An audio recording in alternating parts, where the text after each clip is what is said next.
तो विज्ञान भैरव तंत्र में ओशो जो वॉल्यूम 1 का तीसरा डिस्कोर्स है उसमें कहते हैं कि शिव उत्तर दे रहे हैं। पार्वती ने सवाल पूछे थे कि ये पूरा का पूरा आपका स्वरूप जो है वो क्या है, ये जो ब्रह्मांड है आश्चर्य से भरा ये क्या है, इसका बीज क्या है, स्थान और समय से परे इसमें कैसे प्रवेश कर सकते हो, और बहुत सारे सवाल। और अंत में एक बात कही थी कि ये सब जो मेरे मन में संशय है ये कैसे दूर हो। तो क्योंकि मन में संशय है, ना कि ऐसा नहीं है कि उनको पता है या नहीं है। तो शिव और पार्वती के बीच में संवाद चल रहा था। पिछले 2 डिस्कोर्स में हमने भूमिका बांधी थी, और आज ओशो शिव के उत्तर देते हुए कहते हैं, कोई शिव ओशो से कहता है कि शिव उत्तर देते हैं। शिव उत्तर देते हैं, पहला, हे प्रकाशमान, यह अनुभव 2 श्वासों के बीच प्रकट हो सकता है। श्वास अंदर आने यानी नीचे की ओर आने और बाहर जाने से ठीक पहले इसका लाभ मिलता है। दूसरा, जब श्वास नीचे से ऊपर की ओर मुड़ती है और फिर जब श्वास ऊपर से नीचे की ओर मुड़ती है, इन दोनों मोड़ों के माध्यम से इसका अनुभव करें। या जब भी श्वास अंदर और बाहर मिलती है, उस क्षण ऊर्जा से भरे केंद्र का स्पर्श करें। चौथा, या जब श्वास पूरी तरह से बाहर निकलकर स्वतः रुक जाती है या पूरी तरीके से अंदर आकर रुक जाती है, इस सार्वभौमिक विराम में व्यक्ति का लघु स्वरूप लुप्त हो जाता है। यह केवल अशुद्ध लोगों के लिए कठिन है। ओशो कहते हैं, सत्य सदा ही विद्यमान है, यह पहले से ही विद्यमान है, यह भविष्य में प्राप्त करने योग्य कोई वस्तु नहीं है। आप ही सत्य हैं, यही और अभी। इसलिए यहाँ कोई ऐसी वस्तु नहीं है जिसे सृजित किया जा सकता है, जिसे गढ़ा जा सके या इसकी खोज की जा सके। इसे स्पष्ट रूप से समझ लें, तब ये तकनीकें समझाना और करना आसान हो जाएंगे। मन इच्छाओं का एक तंत्र है। मन सदा इच्छा में लीन रहता है, सदा कुछ ना कुछ खोजता रहता है, कुछ ना कुछ मांगता रहता है। लक्ष्य सदा भविष्य में होते हैं। मन को वर्तमान से कोई सरोकार नहीं होता। इस क्षण में मन गति नहीं कर सकता, कोई स्थान नहीं है। मन को गति करने के लिए भविष्य की आवश्यकता होती है। या तो अतीत में गति कर सकता है या भविष्य में गति कर सकता है। यह वर्तमान में गति नहीं कर सकता, कोई स्थान नहीं है। सत्य वर्तमान में है और मन हमेशा भविष्य या अतीत में रहता है। इसलिए मन और सत्य का मिलन लगभग असंभव है। जब मन शारीरिक वस्तुओं की खोज में लगा रहता है तो यह इतना कठिन नहीं होता, समस्या निरर्थक नहीं होती, इसका समाधान संभव है।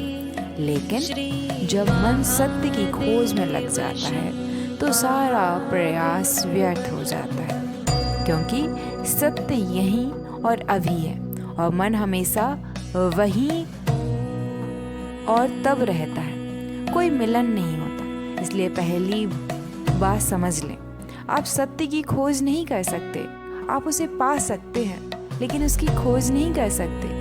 खोज ही बाधा है। जिस क्षण आप खोज शुरू करते हैं, आप वर्तमान से स्वयं को दूर कर लेते हैं, क्योंकि आप हमेशा वर्तमान में रहते हैं। खोज ही हमेशा वर्तमान में रहता है और खोज हमेशा भविष्य में होती है। और जिस चीज़ की खोज कर रहे हैं उससे कभी नहीं मिल पाएंगे। लाओ त्से कहते हैं, खोजो मत अन्यथा तुम चूक जाओगे। खोज कर पाओ मत, खोज कर पाओ मत,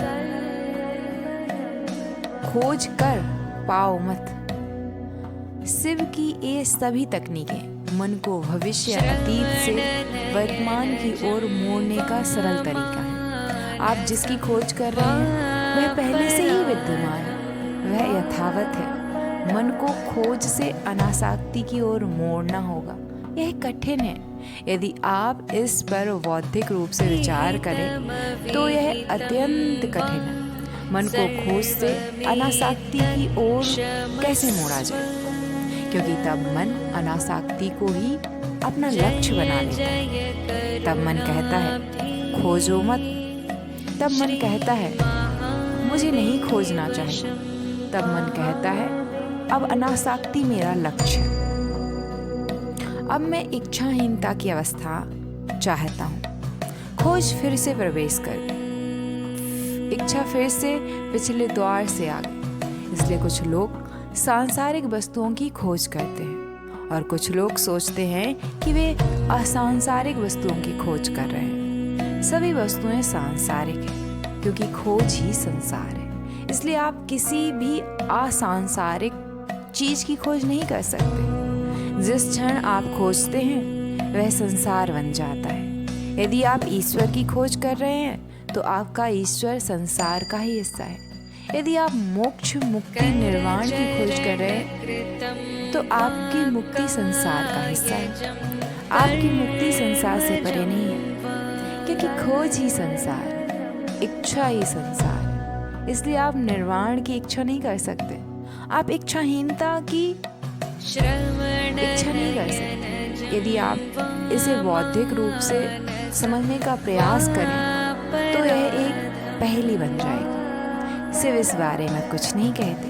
वे सीधी तकनीकें बताते हैं। वे बौद्धिक नहीं है।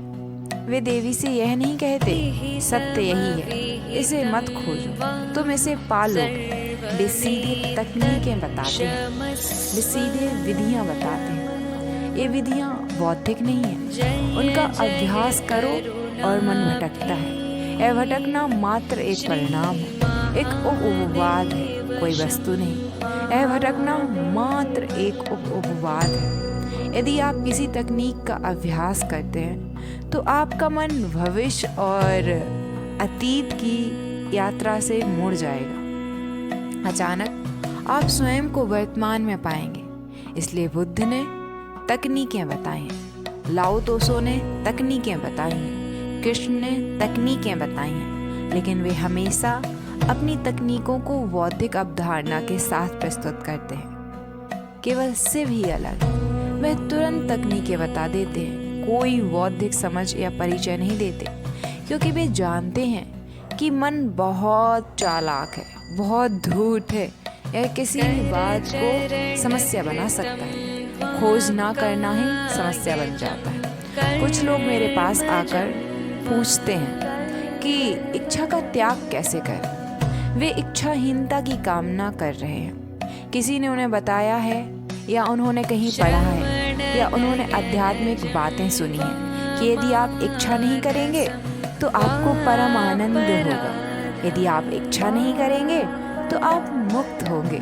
यदि आप इच्छा नहीं करेंगे तो कोई दुख नहीं होगा। अब उनका मन उस अवस्था को प्राप्त करने के लिए तड़प रहा है जहाँ कोई दुख नहीं है। इसलिए वे पूछते हैं कि इच्छाओं का त्याग कैसे करें। उनका मन उन्हें धोखा दे रहा है। वे अब भी इच्छा कर रहे हैं, बस अब लक्ष्य बदल गया है। वे धन की इच्छा कर रहे थे, वे सिद्धि की इच्छा कर रहे थे, वे प्रतिष्ठा की इच्छा कर रहे थे, वे शक्ति की इच्छा कर रहे थे। अब वे इच्छाहीनता की कामना कर रहे हैं। केवल लक्ष्य बदला है। वे वही हैं और उनकी इच्छा भी वही है, लेकिन अब इच्छा अधिक कपटी हो गई है। इसी कारण सिर्फ किसी भूमिका के सीधे बढ़ते हैं बिना किसी भूमिका के।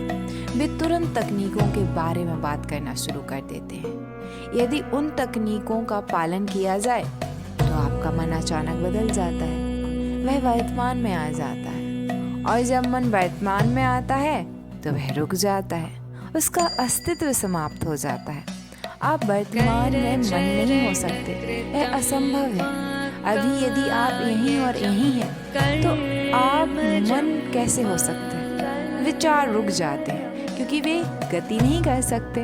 वर्तमान में गति करने के लिए कोई स्थान नहीं है।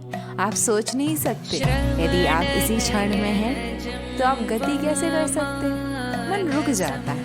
आप निर्मन की अवस्था प्राप्त कर लेते हैं। इसलिए असली बात यह है कि यहीं और अभी कैसे रहें। आप कोशिश कर सकते हैं, लेकिन प्रयास व्यर्थ सिद्ध हो सकते हैं, क्योंकि यदि आप वर्तमान में रहने को अपना लक्ष्य बना लेते हैं तो यह क्षण भविष्य में चला जाता है। जब आप पूछते हैं कि वर्तमान में कैसे रहें, तो आप फिर से भविष्य के बारे में पूछ रहे हैं। यह क्षण इस प्रश्न में बीत रहा है, वर्तमान में कैसे रहें, यहीं और अभी कैसे रहें। यह वर्तमान क्षण इस प्रश्न में बीत रहा है और आपका मन भविष्य के सपने बुनने और बनाने में लगा हुआ है। किसी दिन आप मन की ऐसी अवस्था में होंगे जहाँ कोई गति नहीं होगी, कोई उद्देश्य नहीं होगा, कोई खोज नहीं होगी और तब परमानंद होगा। तो वर्तमान में कैसे रहें? सिर्फ इसके बारे में कुछ नहीं कहते, वे बस एक विधि बताते हैं। आप इसे करते हैं और अचानक आप पाते हैं कि आप वर्तमान क्षण में हैं और आपका वर्तमान क्षण में होना ही सत्य है। आपका वर्तमान क्षण में होना ही मुक्ति है और आपका वर्तमान क्षण में होना ही निर्वाण है। पहली 9 विधियां श्वास से संबंधित हैं। तो आइए पहले श्वास के बारे में कुछ समझ लें, फिर हम विधियों की ओर आगे बढ़ेंगे।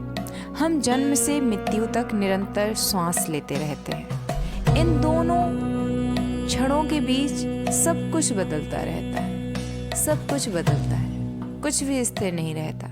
केवल श्वास ही जन्म और मृत्यु के बीच स्थिर है। बच्चा जवान होगा, बूढ़ा होगा, उसे बीमारियां होंगी, उसका शरीर कुरूप होगा, अस्वस्थ हो जाएगा, सब कुछ बदल जाएगा। वह खुश होगा, कभी दुखी होगा, कष्ट भोगेगा, सब कुछ बदल जाएगा। लेकिन इन 2 पड़ावों के बीच जो कभी भी नहीं बदलता वो है श्वास। श्वास लेना अनिवार्य है, चाहे आप खुश हो या दुखी हो, जवान हो या बूढ़े हो, सफल हो या असफल हो, आप जो भी हो, इससे कोई फर्क नहीं पड़ता। एक बात निश्चित है, जन्म और मृत्यु के इन 2 पड़ावों के बीच आपको सांस लेनी ही है। सांस लेना एक निरंतर प्रवाह है, इसमें कोई रुकावट संभव नहीं। अगर एक पल के लिए भी आप सांस लेना भूल जाएं, तो आपका अस्तित्व समाप्त हो जाएगा। इसलिए आपको सांस लेने की आवश्यकता नहीं है, क्योंकि तब यह मुश्किल हो जाएगा। कोई एक पल के लिए सांस लेना भूल सकता है और फिर कुछ नहीं किया जा सकता। तो वास्तव में आप सांस नहीं ले रहे हैं, क्योंकि आपकी आवश्यकता नहीं है। आप गहरी नींद में हैं और सांस चलती रहती है। आप बेहोश हैं और सांस चलती रहती है। आप गहरी बेहोशी में हैं और तब भी सांस चलती रहती है। आपकी आवश्यकता नहीं है। सांस लेना एक ऐसी प्रक्रिया है जो आपके बिना भी चलती रहती है। यह आपके व्यक्तित्व का एक अभिन्न अंग है। यह पहली बात है। यह जीवन के लिए अत्यंत आवश्यक और मूलभूत है। यह दूसरी बात है। श्वास के बिना आप जीवित नहीं रह सकते, इसलिए सांस और जीवन एक दूसरे के पर्यायवाची बन गए। सांस लेना जीवन का तंत्र है और जीवन सांस लेने से गहराई से जुड़ा हुआ है। इसलिए भारत में हम इसे प्राण कहते हैं। हमने दोनों के लिए एक ही शब्द दिया है। प्राण का अर्थ है जीवन शक्ति, जीवंतता। आपका जीवन आपकी सांसें। तीसरी बात, आपकी सांसें आपके और आपके शरीर के बीच एक सेतु है। सांस निरंतर आपको आपके शरीर से जोड़ती है, आपको अपने शरीर से जोड़ती है, आपको अपने शरीर से संबंधित करती है। सांस न केवल आपके शरीर के लिए सेतु है, बल्कि यह आपके और ब्रह्मांड के बीच भी एक सेतु है।